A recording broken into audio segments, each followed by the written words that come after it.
Wow. Okay. Yep.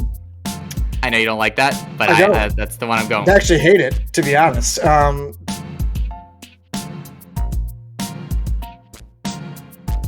Hello, and welcome to the Stride Report podcast. I am Ben Weissel, and joining me, as always, Garrett.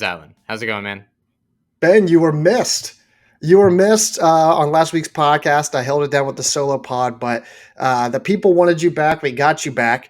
And that is why, against everything that I stand for, I'm doing this podcast at 9 a.m. despite this is like back when I worked in corporate America, and they're like, "Can you be there for an 8 a.m. meeting?" And I'm like, "Yeah, it's my job. I kind of have to do that." But we couldn't find it any other time to do that, and unfortunately, neither you nor I could. So we made this work.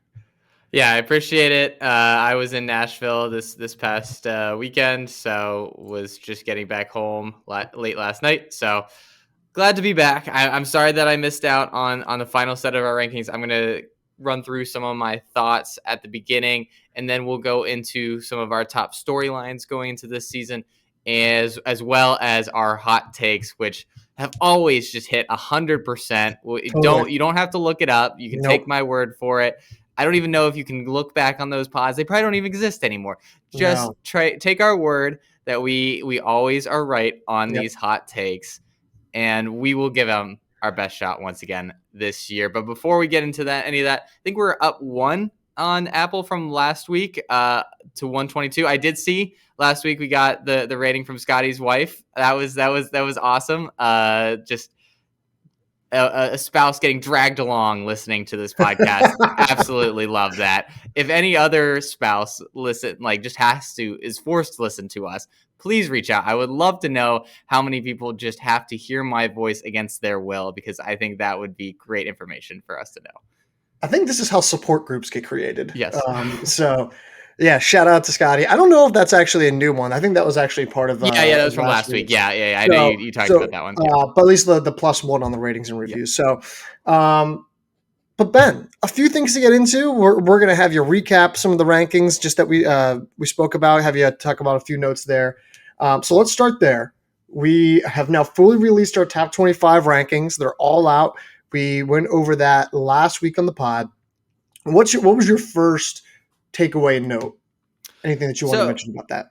The first thing that I want to say is I am still really high on the Oklahoma State men. Now, I know we had them at 3, and I don't disagree necessarily with the Iowa State at 1, New Mexico 2. Obviously, they also are loaded for bear as well. But if you look at Oklahoma State's potential top 3, Brian Masau, Dennis Kipniganich, and Fawad Masaudi, that is as good as it gets. Legitimately 3 top 10 guys in there with possibly 2 top 5 guys in there. This is a really, really good front of the lineup. And then they just have so much talent behind them. Now, can they recreate the magic that they had in 2023? Unlikely. But I don't think they're going to have to be quite that good. They're still probably going to need to score 70 points, but I don't think they're going to need the below 60 or low 60s that they had a couple years ago. If there's one team that I'm going into the season with as my prediction to win the title, I actually feel the best about Oklahoma State going into it. Really?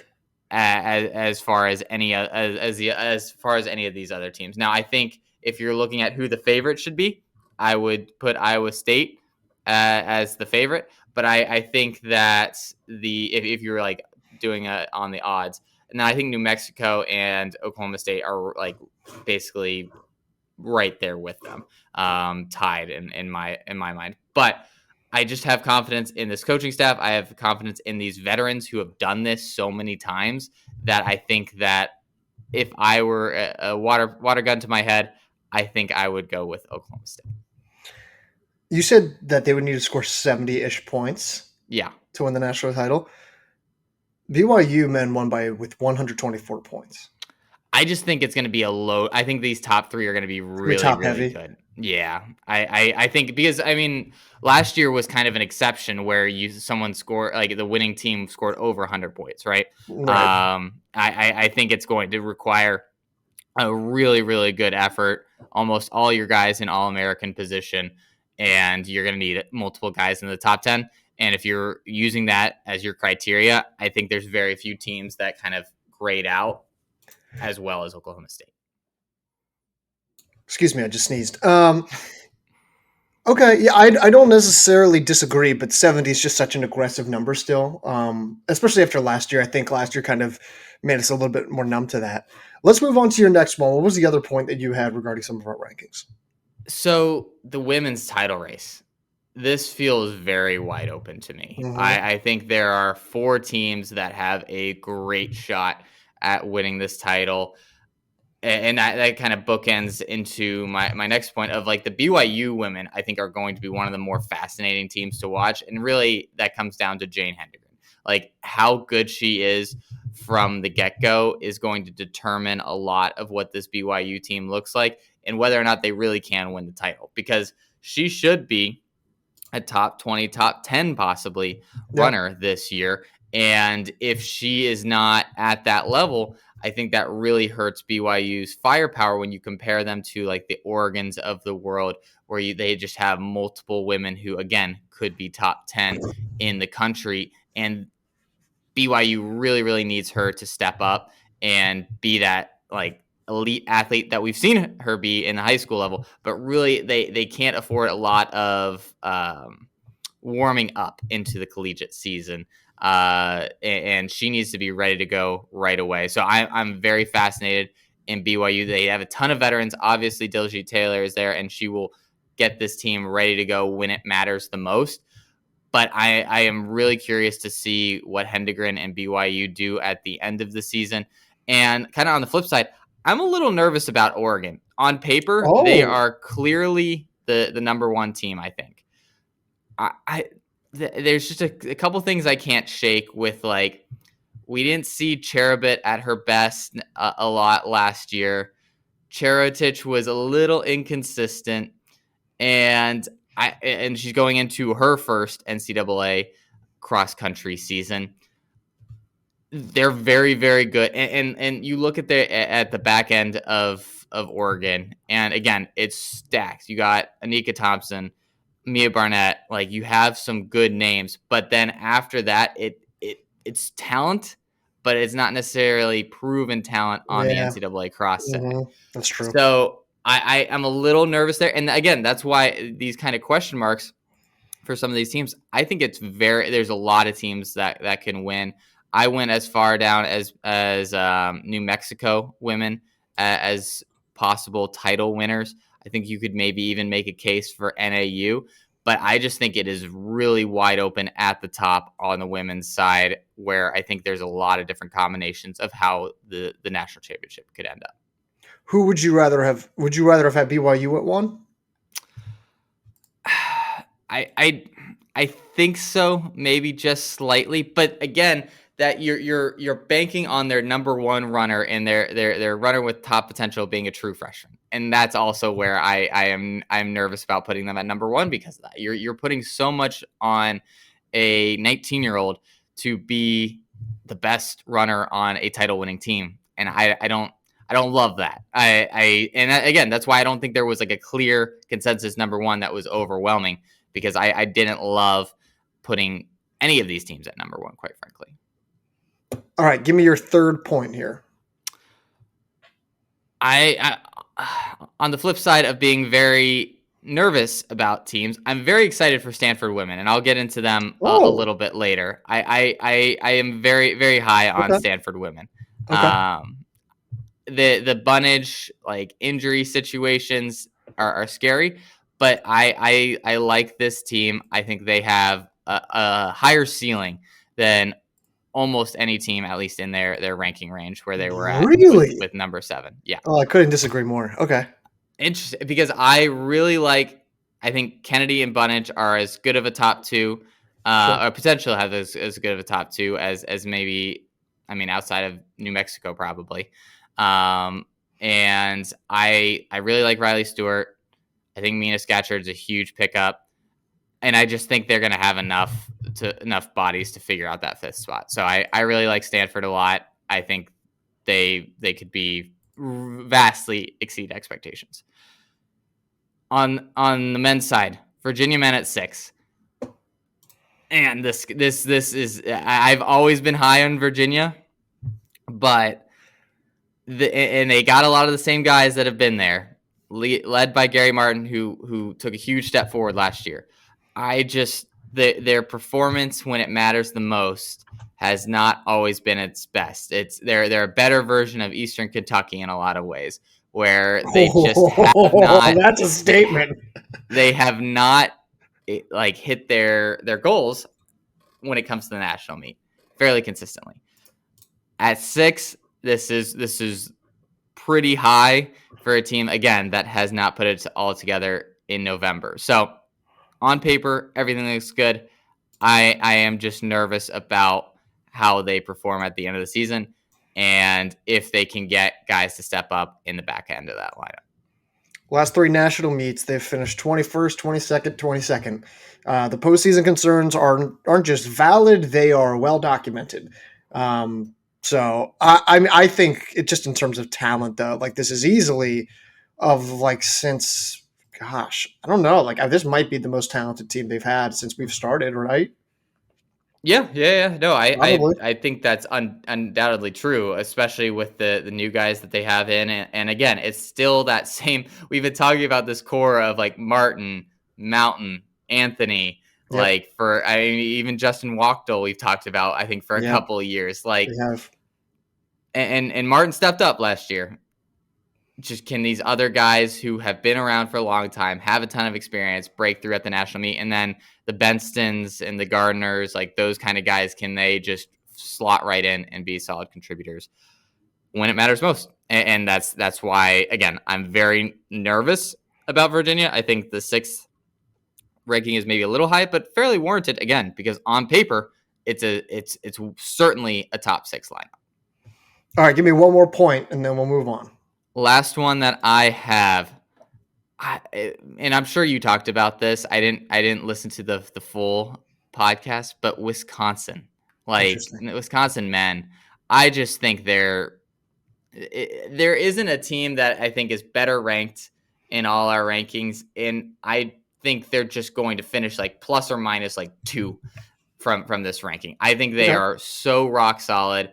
I don't think they have a ton of upside necessarily, but I love this team. I think they're just the youth that they have, the experience that they have. Even though a lot of these guys are sophomores or juniors, they've been at national meets, they've performed well.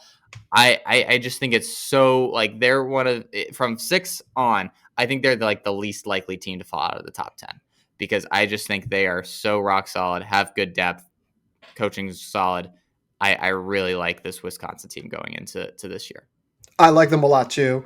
The lack of like known firepower is a little like, but they're crazy deep. Yep. Like, I mean, they're as stable as you get through 6 runners, 5 or 6. I mean, like, I don't know how. I think they probably have the highest floor of any team ranked from like 5 to after 5. I think maybe. I mean, they're a very very good squad. So I like them too. Question still about them, but yeah. So Ben, welcome back. Nice Yes. notes, everyone. Thank you. Small golf clap. All right, let's move on. We're going to chat about the top storylines going into the 2025 cross country season. And I know, by the way, some of you may be thinking, guys, the cross country season has already started. It hasn't. There's been no notable results. There never is any notable results.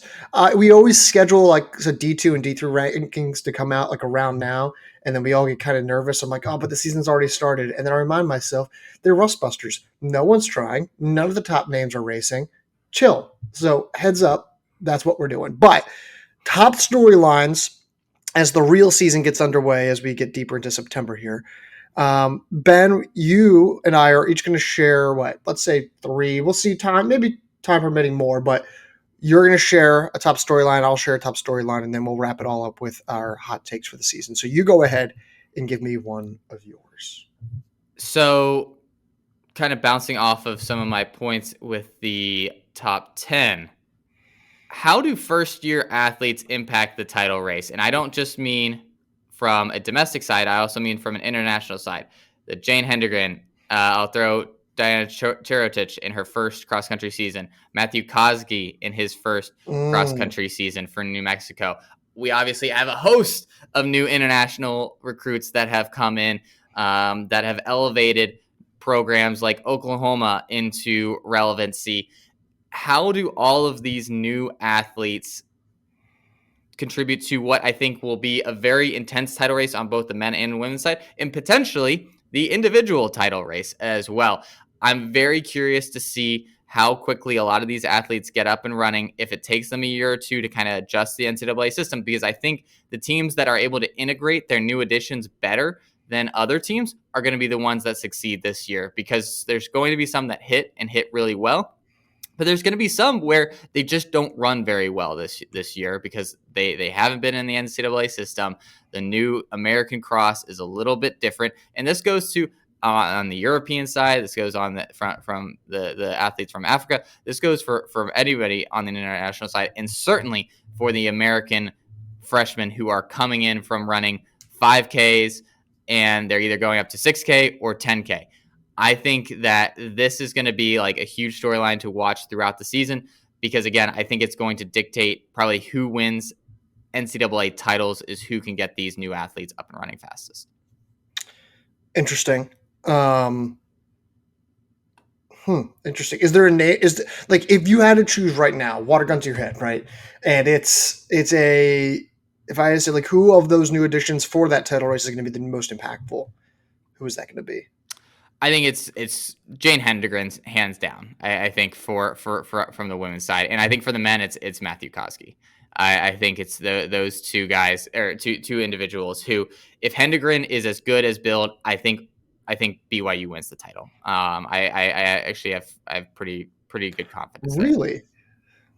And because I think that's that's the thing that I'm most nervous about, honestly, with them, is like, hey, can she come in and be a top 10 runner right away? See, I just disagree. I think like we're kind of assuming that like, hey, if you're a phenom as good as Jane Hendrickson, like at some point the floor's got to be high enough to be so elite at the NCAA level. It doesn't. I won't say it doesn't matter, but like she has to be good for them to even be in contention. It's a matter of what will BYU get at their 5 position, right? How potent will that, 5 position be? How potent will the 4 position be? Like they can't match Oregon through 3 is the issue. I don't think so. No, and I agree, and I think that's why they need her to be like their one, to be ahead of their one. And I think if you're talking about, again, we've seen phenoms before. Caitlin Tui, 24th at her first NCAA cross country championships. I don't think 24th is good enough for BYU to win the title out of Jane. Yeah, but I think Hendrickson is significantly better than Tui was at this point. I agree. Again, but we've seen this with a lot of like athletes. Again, she's the best of them all. We expect them to just come in and live up to their 5K PR, right? And that isn't always the case. And that's the only thing I'm a little bit nervous about. But she ran 14:57. I know. So, okay, I'm going to take over my next one. Mine's kind of similar. It has to do with international names, but it's not necessarily the title contenders. It's Washington State men. It's Oklahoma men. It's Oklahoma women. It's, the new people that are coming into Eastern Kentucky. It's about Arkansas, right? Specifically those on the men's side.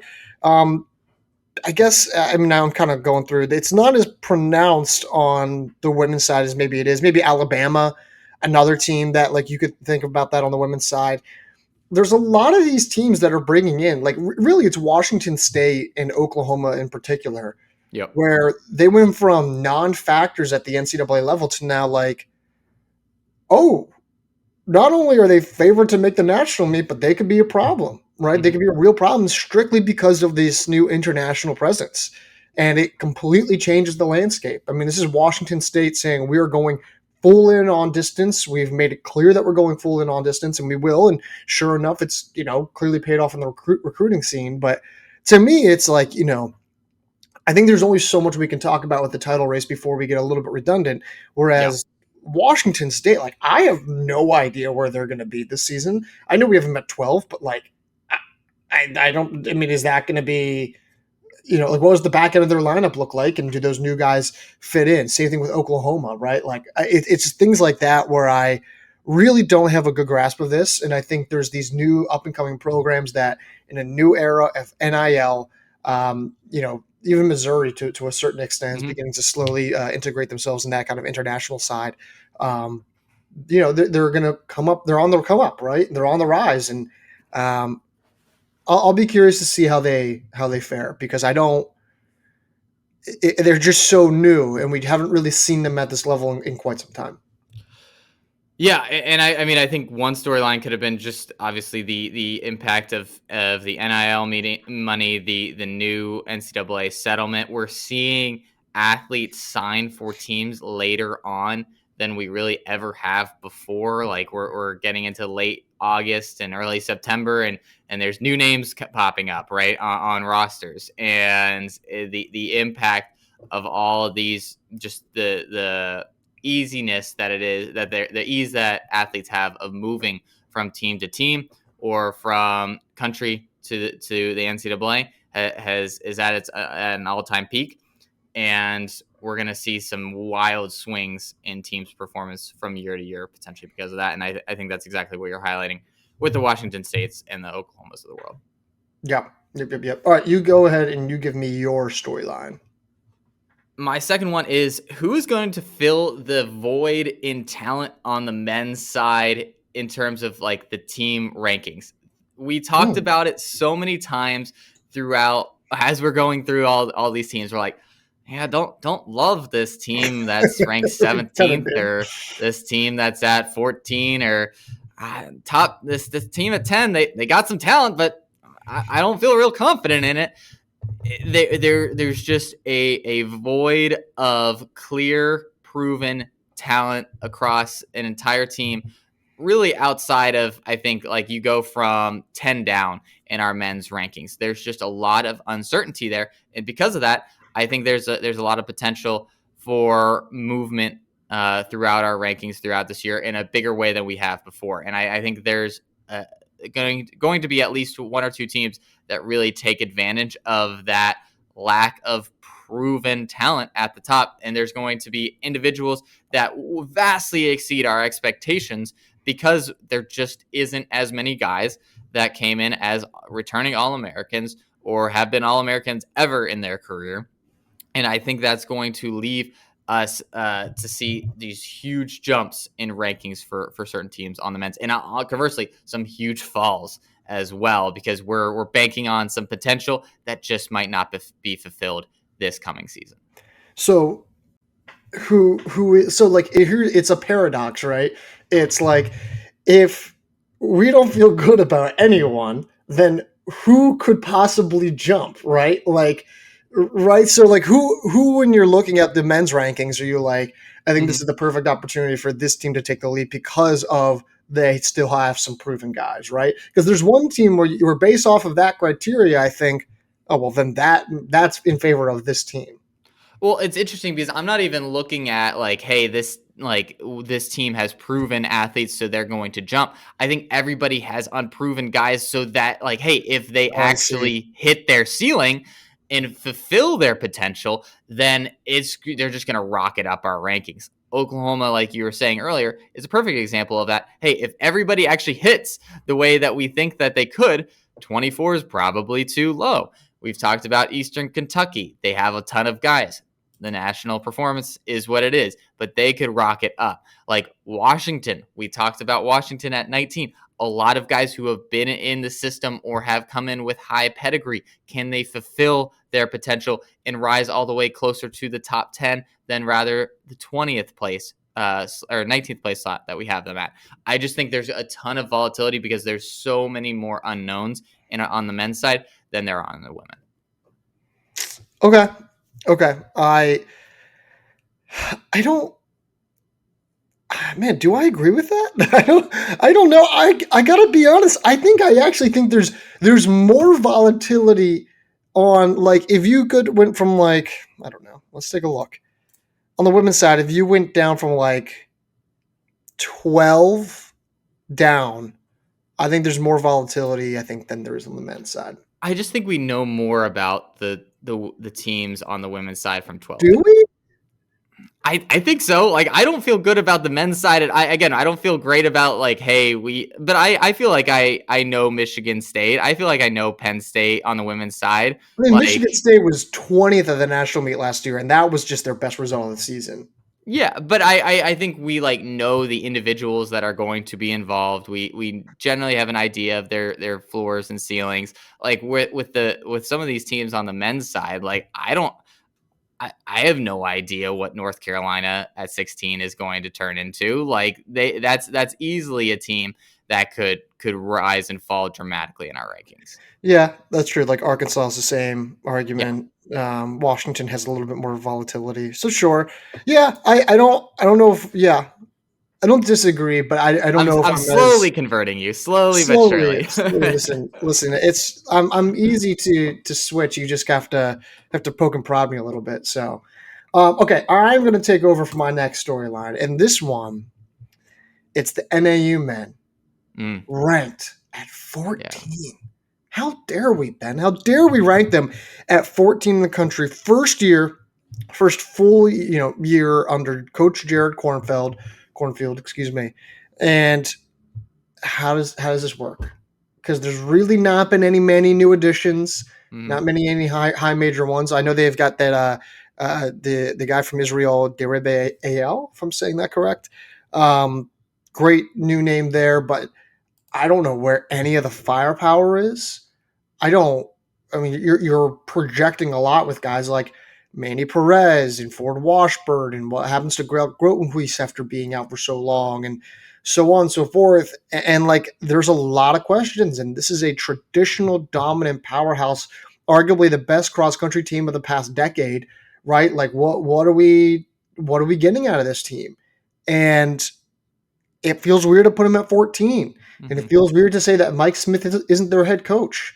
And it feels weird to like not talk about any major top threats. Like there's no All American favorites. Um, so I think NAU's got to be a team that like everyone's going to be watching. I think it would be weird if we were just like, yeah, NAU, whatever, and then we just like didn't talk or highlight them. So I think NAU just a completely new era, a new team, a new structure. Um, they're my team to watch.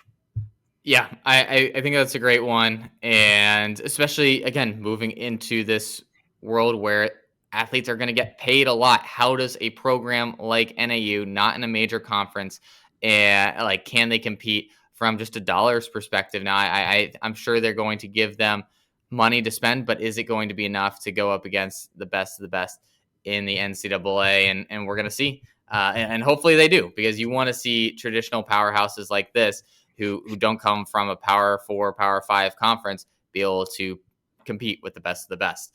So yeah, I totally agree. And we talked about it when we with the ranking, but like, what Colin Solomon do we see this year? I think is a super fascinating storyline to go along with the NAU team as a whole. Yeah, no, well, I mean, and that's the problem. It's like just the no known cross country firepower, right? And I mean like all American favorite firepower, right? Like they're still gonna have some guys, and maybe they'll have one or two meets where like they have one or two guys have some really great exceptional individual performances. But yeah, it's gonna be interesting. Like I don't, what's their ceiling and what's their floor? Ooh, I think their ceiling's probably like ninth. I'll give them like they can sneak into the top 10, but I think the floor is probably like 18th or something, because like, Mm, hey, if the firepower doesn't come through, it's really hard to be a top 15 team without anybody in like the top 60. it's not great. It's not great. So, all right, you give me your next one. All right, my next one I have: how will a new NCAA national championship course impact the title race? This is the first time that Gans Creek has hosted an NCAA title, and they really haven't hosted like that many major meets before. Yeah, Obviously, Gans Creek Classic happens every year, and it's been growing. Like you had Stanford come down last year, which it was probably with an eye towards this year's national championship. Yep. They held SECs in 2021 when basically none of these runners are running at that time. Yeah, that's true. There's a little bit more unknown to this title course than there is in years past. Like a lot of the courses that we've seen before either have held national championships in the past or traditionally have a top tier meet that a lot of top teams compete in. Now it looks like a beautiful course, super wide, like 2K and 3K loops. It looks very impressive, Yeah. but it's going to be a little bit of a curveball for coaches and athletes who have just never experienced this. And I think we're going to see a lot of teams try some stuff at like the pre-nationals and anytime they get out there on the course to be able to race before the national meet. But I'm very curious to see how that impacts, because we know like what at the Wisconsin course, we know like, hey, these are the points that you have to push. These are the points that you need to kind of relax. This is the corner that you can turn hard. We know what the finish looks like. There's a little bit less of that with the Gans Creek course, and I'm curious just to see how that impacts the title races, how different teams approach their strategy as well. That's such an interesting take. I never really. I don't know. That's a good. I don't know. I don't think I have like a good like reaction to that. I don't know. I've always been under the impression that it's like, well, listen, everyone's running on the same course, right? Like, there's a level of like ceteris paribus, which basically means like all things equal in economics. And so I don't know. I have to process that one. I have to process that. I don't know how I really feel about like, well, it's true. Like it's not really like a new course. I do think Stanford being there previously last year, same thing with the Florida women. I think that is certainly going to help them. Like that extra experience. I'll be curious to see. I haven't taken a look at their schedules yet, but I'll be curious to see what they're doing. By the way, did you listen to the pod last week to the point, and you said you had skipped around to a few parts. But I said that the Florida women at 6, and I was like, I think I can just hear Ben's voice saying that he disagrees here. Did you hear that? Yeah, I didn't love the Florida women at 6. I knew this. I loved them at 6. Loved them. Yeah, they scare me. They're again a lot of volatility there. Yeah, and they're deeper than they have been before. But I like some of the teams around them a little bit more. I obviously mentioned Stanford at 7, but yeah, they have the talent. They have the individuals to make that possible at least. I'm talking to all of our friends here on the pod, and I'm like, I can already hear Ben's voice. Just be like, I don't know, I don't love this team. Like, and just sure enough, I was just spot on there. Okay, was that your third? Yes, that was my final one. Yep. Okay, cool. My third one, my final one, World Championship qualifiers. How does this impact when they return? And there's like a sneaky amount, a lot of them. Like we just went through all the entries on the women's side, and this is like, again, it kind of depends on we're doing something. We're just taking a look at something, but it's like Bahia El Arfoui of Oregon, Mia Barnett of Oregon, Wilma Nielsen of Oregon, Shalana Yildiz of Oregon, right? Schoberg, Pamela Kosgei, Doris Lemengall, Angelina Napoleon, right? And then you go on the men's side, and it's like, actually, a lot of these guys were, I should say, but like Nathan Mountain, Valentin Soka, Waba Saudi, right? Like, how is this going to impact teams, right? Like, sure, they're going to come. So, like, for maybe the first half of the season, we're not going to get a good idea of like what these teams look at absolute full firepower, which is important to note. And then B, like, how do those individuals who are such critical, high impact names in these lineups, how are they going to fare when they do come back, right? Like, are they going to be really tired? Because we've seen in the past, right? I mean, like James Corrigan, right? Last fall had a nice cross country season, but then he was 60-something at the national meet, right? And he was just competing at the Paris Olympics. And there's these kind of like same themes that come with that. So I think the World Championships are going to be a very, very important and key aspect to monitor moving forward. Yeah, I almost had that as a storyline as well. I mean, yeah, there's a possibility that they are running in almost late September. The World Championships go through September 21 and in Tokyo, and then they have to fly all the way back and try to get ready to run postseason cross country races a month later. That is a daunting proposition for a lot of these athletes. And again, we just absolutely are not going to see a lot of these athletes until very likely their conference meets. Like I mean, some will come back maybe earlier, but I would imagine a lot of these coaching staffs are going to try to play it slow, not try to race them too much, and they're going to get maybe 2 or 3 races out of them this season. Yeah, I mean, I don't think you can play it. I don't think you have an option, right? Like, I don't. We say like play it slow, but like Just like from a racing perspective, right? Yeah, but like it's like the World Championships end, and then like championship season is October, right? Like Yeah. you kind of like you don't really have a whole lot of time, right? Like yeah, maybe it's like okay, hey, you're not debuting until conference, but yeah, I don't really know if you have the option. That's part of the issue. It's like, hey, there is no time for rest, recoup, peak again, taper, yada yada yada. There is no time for that. It's hey, let's see if we can extend your peak. So I mean, because like a lot of these athletes, I imagine what they did is that they tried to peak for USA's, Mm-hmm. tapered, trying to peak for Worlds, right, and then peak just early enough for Worlds so that their peak carries them through November, which is so hard. That's like impossible to do. Yep. So Yeah. I don't even know if that makes sense. Like, can you peak for USA/nationals, right? NCAA championships, taper, peak for Worlds, taper, peak for November?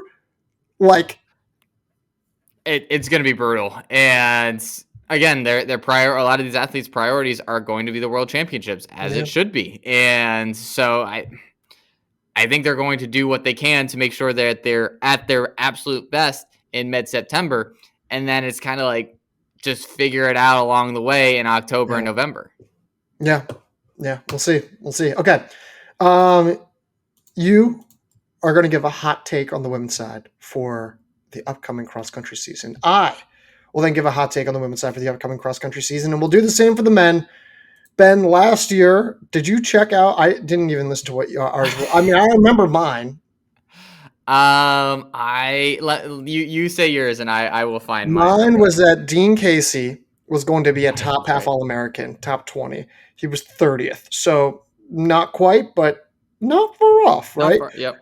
Yeah. I then said the Penn State women were going to finish inside of our top 15 of our team rankings At any point, right? at any point of the season. They were not, but they did finish 15th at the national meet. So I'm just I had actually a pretty good.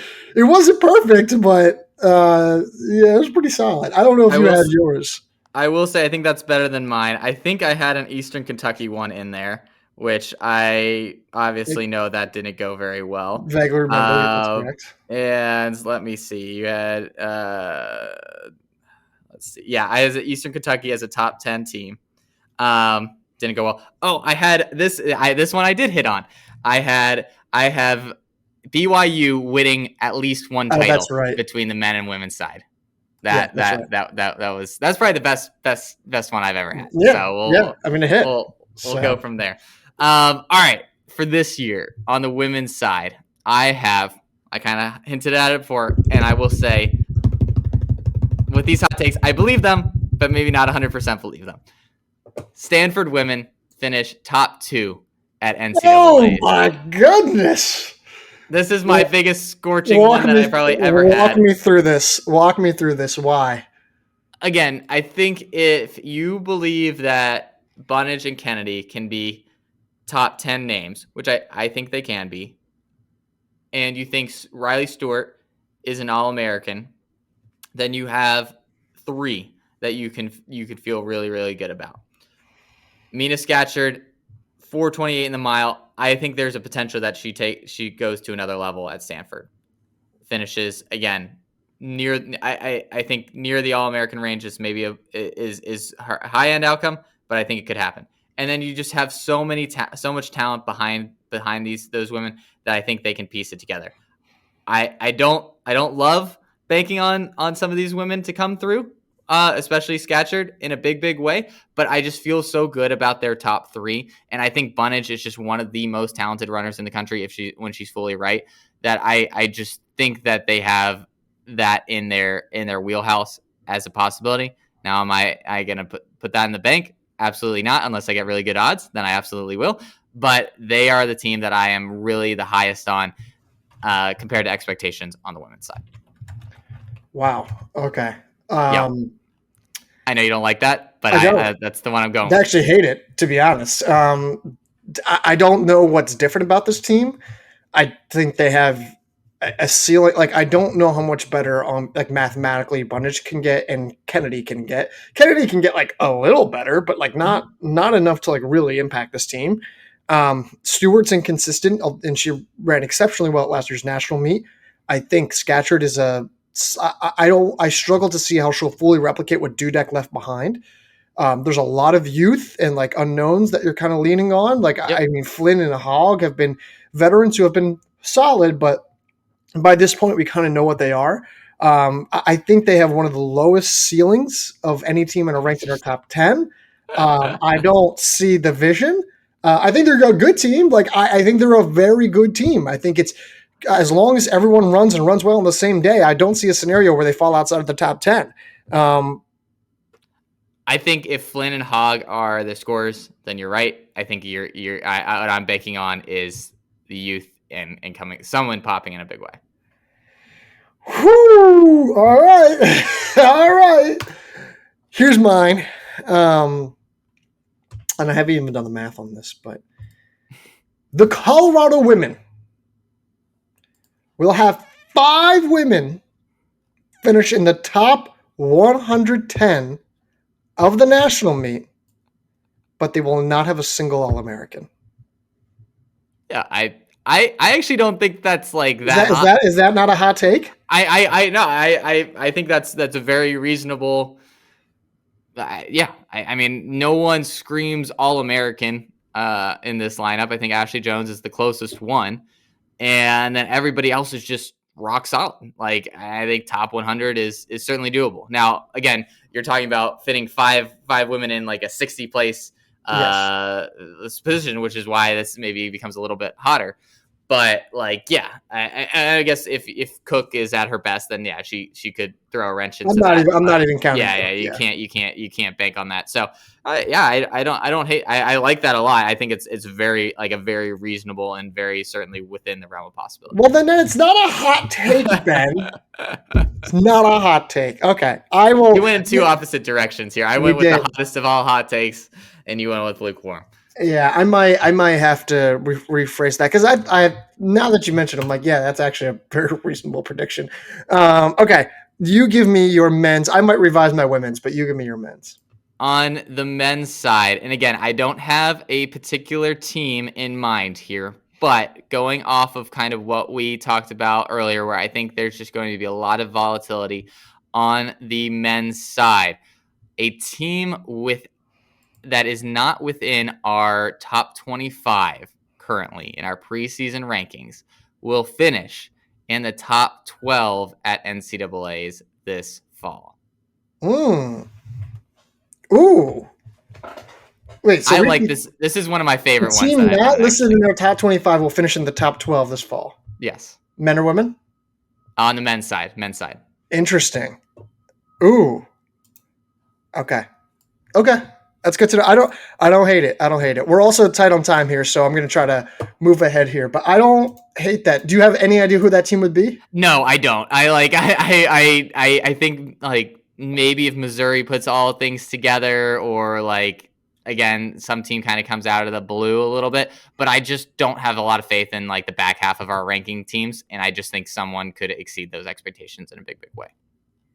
Mine on the men's side, Tulane men. They are ranked at 23. I think they will be as high as 13, either at the national meet or in our rankings. I think their top 4 is fantastic. They're now experienced. Their depth with the newcomers is as dramatically better than it's ever been.